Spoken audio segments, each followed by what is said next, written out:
ry havana ho aminareo hatrany ny fahasoavan'i Jesoa. Amen. Hivavaka isika. Misaotra anao mandrakariva izay Tompo, noho ny fitiavanao, noho ny indrafonao, noho ny fahasoavanao, fa izany no mahatoy izao anay.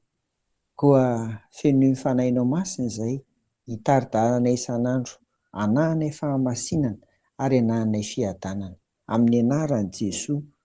Amen. Tsy ankanavaka ry havana ny fibebahana.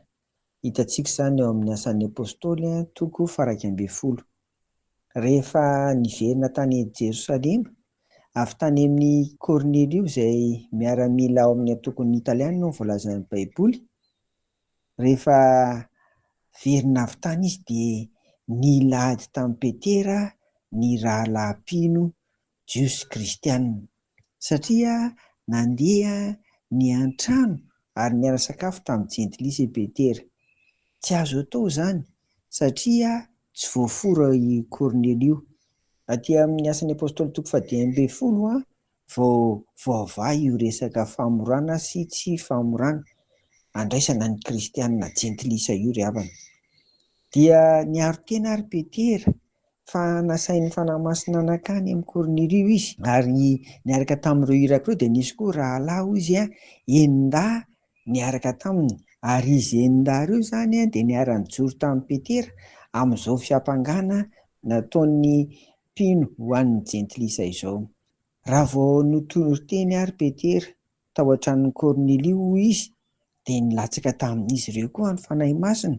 Dia hoy Petera tamin'ireo jiosy izay nanenjika azy ireo hoe, hitantsika ato amin'ity asan'ny apôstôly toko 112 ity, 7:70 sy ny 20. Vakiana amin'ny anaran'i Jesoa. Koa raha mba nomen'Andriamanitra azy ny fanomezana tahaka antsika fony isika voanino an'i Jesosy Kristy Tompo, dia iza moa ao no ahasakana an'Andriamanitra? Ary rehefa nandre izany ireo dia nangina sady nankalaza an'Andriamanitra ka nanao hoe, efa nomen'Andriamanitra ny jentilisa koa ny fibebahana azahoan'ny fiainana. Amen. Nazavain'i Petera tsara tahaka izany ny nandraisany ny fanahy masina, satria rehefa nitory teny Paoly dia nilatsaka tamin'ny Kornelio ny fanahy masina. Teo vao gaga ireto jiosy mpino kristianina ireto hoe hay ve, rehefa tena nibebaka izany dia mandray ny fanahy masina koa ny jentilisa, tsy ho an'ny jiosy irery ny famonjena. Ary izany karazana endrika atao hoe fialonana izany no anisany nahavoa ny jiosy. Dia tahaka izany koa izany tsika efa mpivavaka reto ry havana, satria tsika izany izao mihoatra an'ireto jiosy reto izay mety hanenjika ihany koa ny jentilisa izay tonga nivavaka. Ny fanahy masina dia miasa. Noho izany dia tsy itsika mihitsy ny andeha hitsaratsara ivelany. Dia misaotra ny Tompo eto fa dia nahazo ohatra isika fa ambaran'ity foto-kevitra ity, satria ambaran'ny Paoly teo amin'ny asan'ny apôstôly toko 1:7 ity hoe, tahaka antsika koa fony voanino an'i Jesosy Kristy. Io izany ilay fibebahana voalohany koa tia nataony reto jentilisa reto, ry Kornelio izany teo afovoanan'ny nomboka.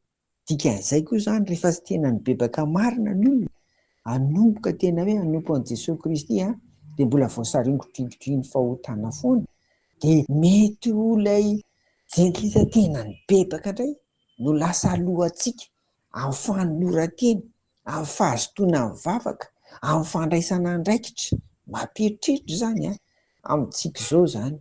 Koa dia aoka tsika tsy ahasakana mihitsy, ary tsy iza sakan'izany koa i Petera eto ny fanahy masina, na ho an'iza na ho an'iza, tsy ho antsika irery, tsy ho antsika mpino irery, tsy ho antsika efa mivavaka izao irery, fa izay mandray ny tenin'Andriamanitra, izay mandray ny famonjena ao amin'i Jesosy Kristy ary tena nibebaka marina dia mahazo ny fiainana. Hitantsika eto izany. Koa dia irezo amin'ny Tompo ry havako sy amin'ny herin'ny faherezany.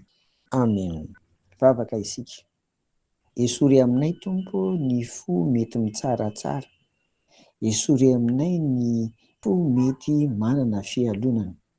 Fampitoero aty anatinay ny fo feno fitiavana ny hafa, indrindra ny jentilisa, ary hitory amin'izy ireny, ary hijoro vavolombelona marina koa fa teny efa mibebaka, dia feno fanoratena ho anao ry Jesoa izahay. Dia mangataka aminao ary izahay, ampio tantany isan'andro ireo mitory ny filazantsara rehetra, ireo nanolo-tena ho amin'izany ny mpitondra fivavahana rehetra, indrindra mba tena hitoro marina anao ry Jesosy Kristy izy ireny, ka dia maro no tahaka ny Kornelia koa ho babiny Tompo. Dia apetraka manontolo indray fa makivakiana an'ity tontolo andro ity, apetraka manontolo eo am-pelantananao ry Tompo. Amin'ny anaran'i Jesoa, amen. Ho aminareo ny fiadanan'i Jesoa Tompo, amen.